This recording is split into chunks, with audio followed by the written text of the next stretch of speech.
Well, I supposed if you are to be any use to me, then I'd better start putting some sense in your head before this foolishness can blot the page. I searched his pipe bowl for inspiration and then thoughtfully fingered the dry weave of his manuscript. In it, he had tried to make sense of the last 30 years of the realm's history. It was hardly a bedtime story for a child, but perhaps told another way. Perhaps we had better start with a story. Once, in a day that some still remember, there was a king who spent most of his life devising beautiful gardens and thinking clever about the stars. He meant very well and ruled very badly, and in the end they cut off his head and melted down his crown to make coins. The Parliament ruled that the country after that, and all the people who still thought there should be a king went into hiding, or retreated to the hills and fled to other countries. The Parliament's leader ruled very like a king, but no one called him a king because names are important. Mosca, the newly named housefly, offered no comment. The dead king had a son, whom loyal servants rescued and carried about. The boy prince traveled afar and became a man prince. He spoke with other kings, some who promised to help him win back his throne. He learned the etiquette of the court and found out which princesses were worthy to be his queen. And then, while he was visiting a far distant king in a land of burning sands, his camel unexpectedly bit off his nose. Ow. The prince took a fever and died the next day, though surprised as much as anything else. Those who thought there should be a king or queen now argued among themselves. Some thought the old king's daughter should rule, some his sister, and some his cousin. 20 years passed in this way, and the Parliament fell out with one another as well. They were too busy squabbling to notice their power being stolen away by a new clever enemy. Mai hesitated. Like everyone else who had lived through that time, he carried his share of terrible memories, and once again he felt them stir, like the breath of a tiger against the back of a neck. A bad time came upon the realm for 10 years, Mai halted. Looking into the infant daughter's eyes, he was still with a great deal of blue in her eyes. A fancy struck him that he spoke out loud of the tortures, the mass gibbets, and the screams for pyres. He would see inkiness flood his daughter's eyes, to leave them as black as his own. Perhaps I will wait until you are older before I talk to you about the years of the bird catchers. But the bird catchers were overthrown, and the bad time did pass. Afterwards, the monarchists and the parliamentaries resumed their struggle for power. Each group of royalists gathered an army and prepared to snatch the throne and the monarch of their choice. Parliament was frightened and prepared their own armies for war. And then one day, to their surprise, the leaders of Parliament found themselves drinking tea with a group of quietly insistent men in very clean but well-used overalls who explained to them that they were not going to do anything of the sort. Parliament was surprised, for these men were the heads of the guilds, the leaders of the watchmakers and locksmiths and stationers and other skilled working men. Mentioning the stationers, Mai felt a tiny sting of bitterness, but he continued.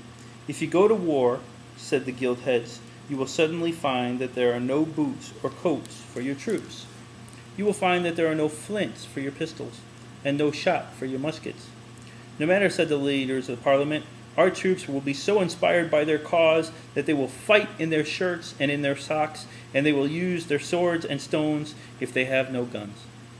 Perhaps, said the guild heads, but in the meantime even you will have no tea or marmalade for your breakfast tables, and no tailors to darn your robes off as when they tear.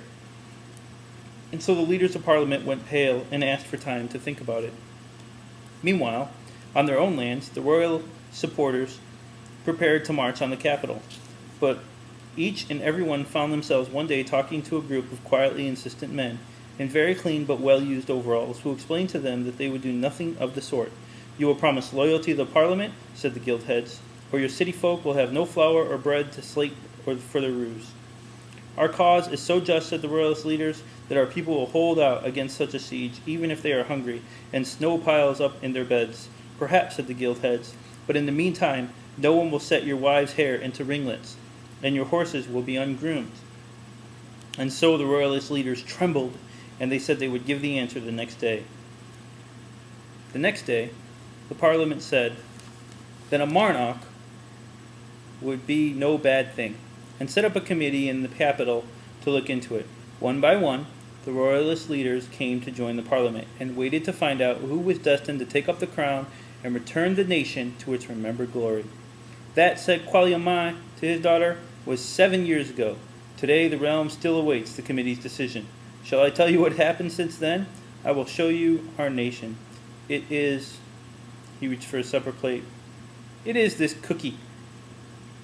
The housefly stared at the cookie obediently, perhaps trying to imagine the ground beneath her, crunchy, full of almonds.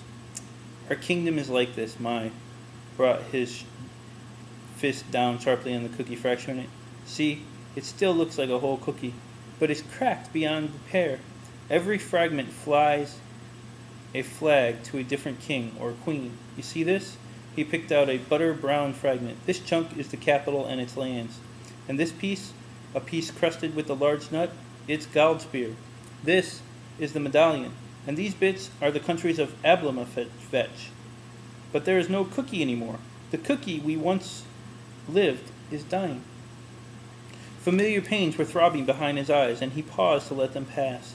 Little pale points came and went before his sight, as if a giant cat were kneading the tapestry of the world, and letting its claws tips show through the cloth. He sighed and swept away the crumbs, and dipped his quill and continued in his writing, then looked up at the baby one last time as if she would say something to interrupt him. Well, if you are to help me with my work, you had better get some stories without endings. True stories seldom have endings. Quilliam Mai's great treatise on the fractured realm was never given an ending. 8 years later, the historian Quilliam Mai had died, and his books were being burned. 12 years after the night she was named, his daughter could be found hiding inside a dovecote with a goose tucked under one arm. That's her. See her? How do I do this? Ooh, there we go. Now, I love you guys so much. And this is important to me because I don't know all the times that I'm going to get to be with you. So I figure that I could sit down and try to read to you whenever I can and record it, and you could watch it whenever you want. I love you.